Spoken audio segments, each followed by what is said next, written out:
सबक। एक बार किसी गांव में एक बूढ़ा व्यक्ति अपने बेटे, बहू और पोते के साथ रहता था। परिवार सुखी और संपन्न था। किसी तरह की कोई परेशानी नहीं थी। बूढ़ा बाप, जो किसी समय अच्छा खासा नौजवान था, आज बुढ़ापे से हार गया था। चलते समय लड़खड़ाता था। लाठी की ज़रूरत पड़ने लगी थी। चेहरा झुर्रियों से भर चुका था। बस अपना जीवन किसी तरह व्यतीत कर रहा था। घर में एक चीज़ अच्छी थी कि शाम को खाना खाते समय पूरा परिवार एक साथ टेबल पर बैठकर खाना खाता था। एक दिन ऐसे ही शाम को सारे लोग खाना खाने बैठे। बेटा ऑफिस से आया था।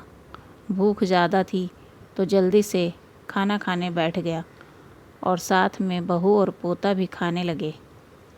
बूढ़े हाथ जैसे ही थाली उठाने लगे, थाली हाथ से छिटक गई और थोड़ी दाल टेबल पे गिर गई।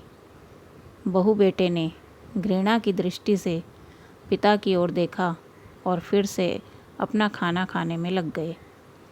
बूढ़े पिता ने जैसे ही अपने हिलते हाथों से खाना शुरू किया तो खाना कभी कपड़ों पे गिरता, कभी ज़मीन पर। बहू ने चिढ़ते हुए कहा, हे राम, कितनी गंदी तरह से खाना खाते हैं। मन करता है इनकी थाली किसी अलग कोने में लगवा दें। बेटे ने भी ऐसे सिर हिलाया जैसे पत्नी की बात से सहमत हो। पोता बड़ी मासूमियत से यह सब देख रहा था। अगले दिन बूढ़े पिता की थाली टेबल से हटाकर एक कोने में लगवा दी गई। पिता की डबडबाती आंखें सब कुछ देखते हुए भी कुछ बोल नहीं पा रही थी। बूढ़ा पिता रोज़ की तरह खाना खाने लगा। खाना कभी इधर गिरता, कभी उधर।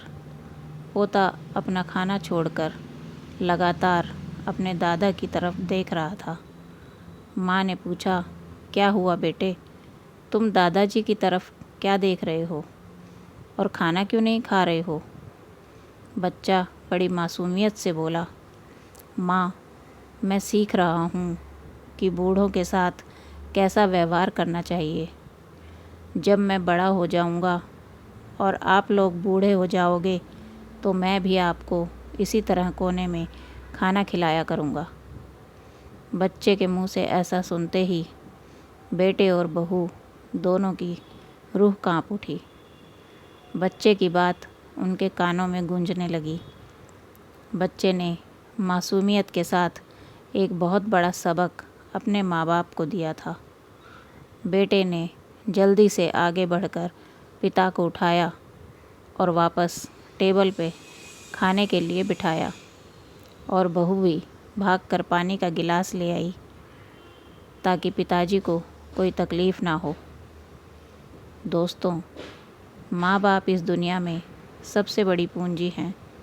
हम समाज में कितनी भी इज्जत कमा लें या कितना भी धन इकट्ठा कर लें, लेकिन माँ बाप से बड़ा धन इस दुनिया में कोई नहीं है।